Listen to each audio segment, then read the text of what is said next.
Sering banget kan kita dengar, katanya perusahaan raksasa kayak Pertamina dan PLN itu rugi melulu. Nah, kali ini kita akan bongkar tuntas laporan keuangan mereka. Kita mau cari tahu, apa sih cerita sebenarnya di balik angka-angka laba dan beban triliunan rupiah yang katanya tersembunyi itu. Yuk, kita mulai. Nah, ini dia pertanyaan sejuta umat. Benar nggak sih Pertamina dan PLN itu rugi terus? Kayaknya narasi ini udah nempel banget ya di kepala kita, seolah-olah dua BUMN energi ini tuh cuma jadi beban negara yang nggak pernah untung. Tapi, coba deh kita singkirkan dulu semua opini itu, kita lihat langsung apa kata datanya. Dan inilah faktanya. Beda jauh sama mitos yang beredar. Lupakan soal rugi. Di tahun 2024, Pertamina justru membukukan laba bersih sebesar 52,2 triliun rupiah. PLN juga nggak kalah, labanya 17,76 triliun rupiah. Angka ini kan jelas-jelas mematahkan mitos tadi. Tapi tunggu dulu, ini baru awal.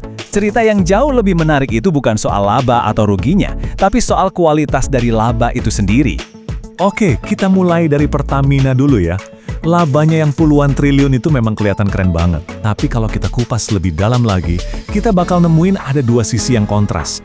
Ada bagian bisnisnya yang jadi mesin pencetak uang super, tapi ada juga bagian lain yang justru jadi semacam jangkar pemberat yang narik laba itu ke bawah. Gini deh, coba bayangin Pertamina itu kayak grup restoran super besar. Nah, bisnis hulunya itu ibarat kebun pribadi mereka yang menghasilkan bahan baku paling top dan paling untung.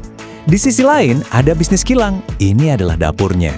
Dapur yang super canggih, peralatannya mahal-mahal semua. Dan ternyata, di dalam dapur inilah sumber masalah utamanya bersembunyi. Data ini nunjukin dengan jelas banget apa yang terjadi. Lihat deh, segmen hulu jadi pahlawan utamanya. Nyumbang laba gede banget, 83 triliun lebih.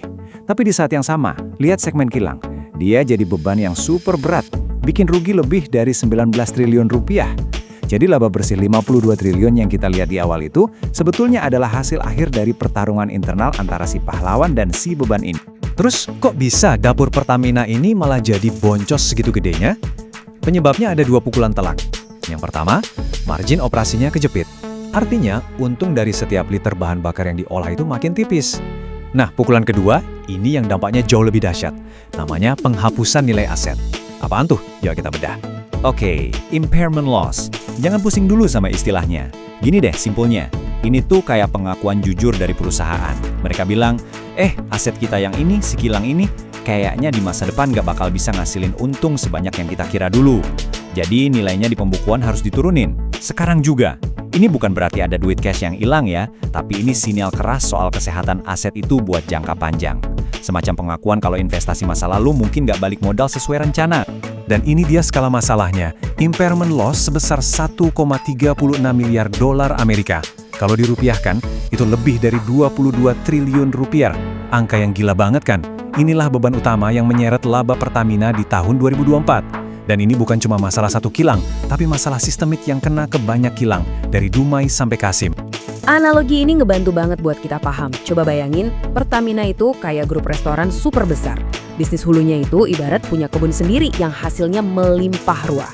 Nah, kilangnya itu kayak dapur raksasa yang peralatannya canggih dan mahal banget.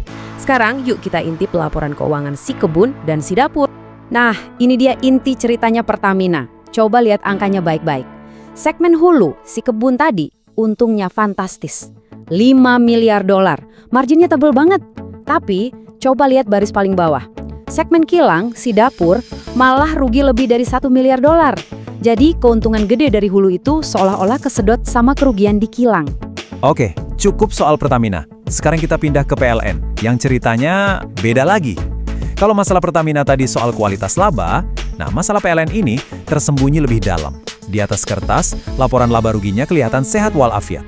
Tapi begitu kita intip laporan arus kasnya, ceritanya jadi jauh lebih bikin deg-degan. Sama kayak Pertamina, mitos selalu rugi buat PLN juga nggak bener. Lihat aja data 5 tahun terakhir ini. Laba bersihnya konsisten positif, bahkan sempat paling tinggi di tahun 2023. Penurunan di tahun 2024 itu cuma koreksi biasa, bukan berarti rugi. Jadi kalau ada yang bilang PLN rugi terus, itu jelas salah alamat. Terus gimana soal isu utang yang katanya numpuk? Nah, ini nih yang sering bikin salah paham. Penting banget buat kita bedain dua hal ini. Utang yang berbunga, kayak pinjaman bank atau obligasi, itu trennya malah turun loh. Yang naik itu total liabilitas, yang isinya sebagian besar adalah utang usaha ke pemasok. Itu sih hal yang normal dalam bisnis, jadi narasi kalau utang pendanaan PLN makin bengkak itu sebenarnya nggak akurat. Jadi kalau bukan laba atau utang, apa dong masalahnya? Nah ini dia, titik rawan yang sebenarnya. Masalah utama PLN itu ada di ruang napas kasnya yang makin sempit. Likuiditasnya makin ketat. Ini resiko yang jauh lebih nyata. Coba kita lihat angkanya bareng-bareng ya. Arus kas dari operasi, ini tuh duit cash yang masuk dari jualan listrik, memang masih gede banget, 75 triliun di 2024. Tapi, coba perhatikan trennya, turun terus selama 3 tahun berturut-turut. Ini udah kayak lampu kuning pertama nih. Dan inilah lampu merahnya, arus kas bebas atau free cash flow. Gampangnya, ini adalah sisa uang tunai di kantong setelah dikurangi semua belanja modal dan investasi. Angkanya anjlok parah, hampir 50% cuma dalam setahun. Inilah yang dimaksud ruang napas kas yang menyempit. Duit yang benar-benar bebas dipakai buat bayar utang, dividen, atau buat tumbuh, sekarang sisa setengahnya. Nah, ini dia titik kerawanan PLN yang sesungguhnya. Oke, kita udah operasi satu-satu ya. Kita udah lihat masalah internal masing-masing. Sekarang, gimana kalau kita adu langsung? Kalau diadu, siapa sih yang sebenarnya lebih sehat secara finansial berdasarkan performa mereka di 2024? Tabel ini ngerangkum semuanya. Kalau soal ukuran bisnis dan kemampuan cetak laba, Pertamina jelas juaranya. Tapi lihat deh soal manajemen kas. PLN jagonya. Angka cash conversion cycle-nya negatif, itu artinya PLN udah dibayar duluan sama pelanggan, bahkan sebelum mereka harus bayar ke pemasoknya. Posisi yang enak banget. PLN juga unggul karena tingkat utangnya lebih rendah. Jadi nggak ada pemenang mutlak ya, masing-masing punya kelebihan dan kekurangannya sendiri. Oke, jadi dari semua angka dan grafik tadi, apa sih pelajaran utama yang bisa kita ambil? Jelas banget, kalau kita cuma lihat laporan keuangan BUMN raksasa ini dari kacamata laba atau rugi doang, itu nggak cukup. Ceritanya jauh lebih rumit dari itu. Jadi, kalau dirangkum, ceritanya tuh begini. 1. Buang jauh-jauh mitos rugi. Dua-duanya ini mesin laba yang luar biasa besar. 2. Masalah utama Pertamina itu di kualitas labanya, yang kegerus sama beban aset kilang. 3. Masalah utama PLN itu di kesehatan dompetnya, arus kasnya makin tipis walaupun labanya positif. Dan yang terakhir yang paling penting, nasib mereka berdua ini sama terikat sama kebijakan dan dukungan pemerintah. Nah, pada akhirnya, tantangan terbesar buat Pertamina dan PLN ke depan itu bukan lagi sekedar cari untung, tapi gimana caranya menghasilkan laba yang sehat dan berkelanjutan. Pertamina harus bisa menyembuhkan beban kilangnya, sementara PLN harus bisa memperkuat napas kasnya. Pertanyaan besarnya, mampukah mereka berdua mengatasi tantangan unik ini? Terima kasih sudah menyimak ulasan mendalam kali ini.